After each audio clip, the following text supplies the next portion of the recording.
위임장을 보여주는 순간 채권자는 채무자한테 직접 연락하면 벌금을 내요. 그 시세가 얼마인가요? 시세는 가족한테 연락하는 것도 안 될 테고요. 이걸 막기 위해서 어떤 채권자들은 우편물을 아예 안 받을 수도 있어요. 주소를 모를 수도 있고요. 이런 경우에는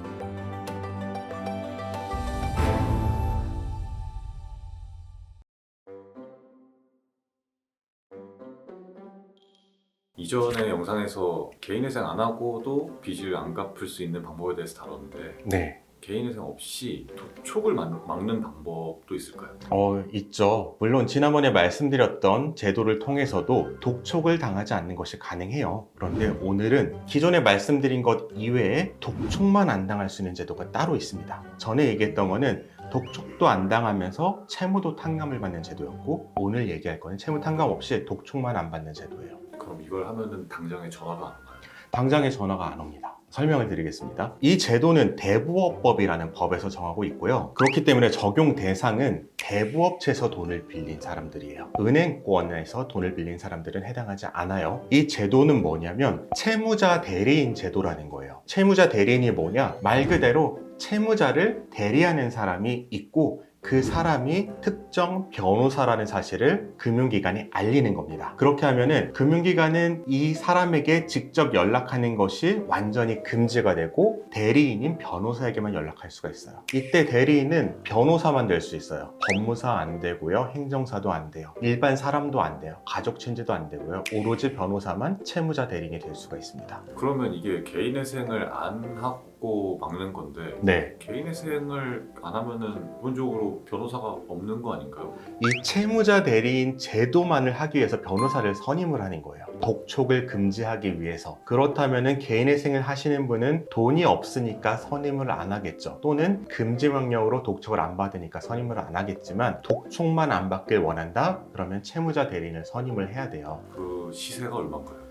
시세는 저는 그 제도를 그것만을 따로 하지는 않아서 시세에 대해서 말씀드리기는 어려울 것 같고요. 제가 알기로는 법률구조공단 같은 곳에서 저소득자를 대상으로 해서 이 채무자 대리인 제도를 무료로 시행해 주는 것으로 알고 있어요. 그래서 거기에 해당하시는 분들은 법률구조공단을 통해서 도움을 받으시면 될 것 같습니다. 근데 기본적인 의문이 드는데 네. 뭐 변호사고 채무자고 둘 다 그냥 똑같은 사람이잖아요. 네. 그 채권자가 전화했을 때 변호사가 받으면 네. 변호사는 뭐라고 얘기를 하나요? 전 변호사니까 전화하지 마십시오 이러는 건가요?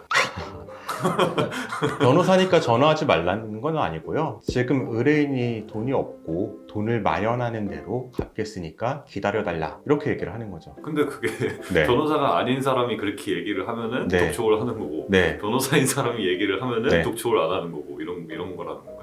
변호사에게만 전화를 할 수 있게 된다는 거죠. 독촉을 할 때 채무자 대리인이라고 변호사가 이제 위임장을 보여주는 순간 채권자는 채무자한테 직접 연락하면 벌금을 내요. 변호사한테만 연락을 하게 됩니다. 그럼 뭐 내용이 중요한 게 아니고 어쨌든 변호사가 대신 전화 받아주는 서비스네요. 그렇죠. 대신 전화 받아주는 서비스고, 대신 우편물 받아주는 서비스고. 그리고 이런 경우도 있을 수 있잖아요.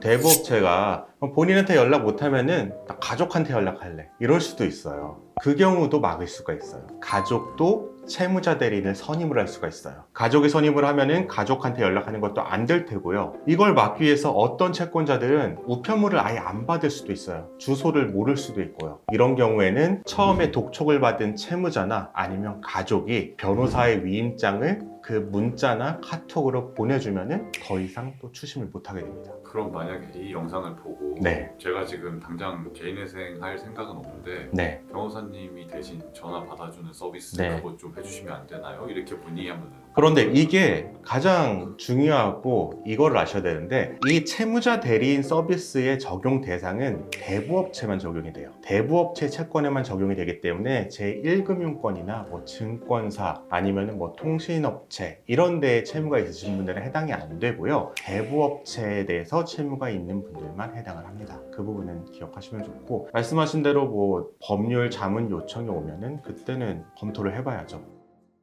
영상 끝까지 시청해 주시고 구독과 좋아요, 알림 설정, 댓글 부탁드립니다. 댓글 남겨주신 분께 추첨을 통해서 이 책을 보내드리고 있으니 자세한 참여 방법은 고정 댓글을 참고해 주세요.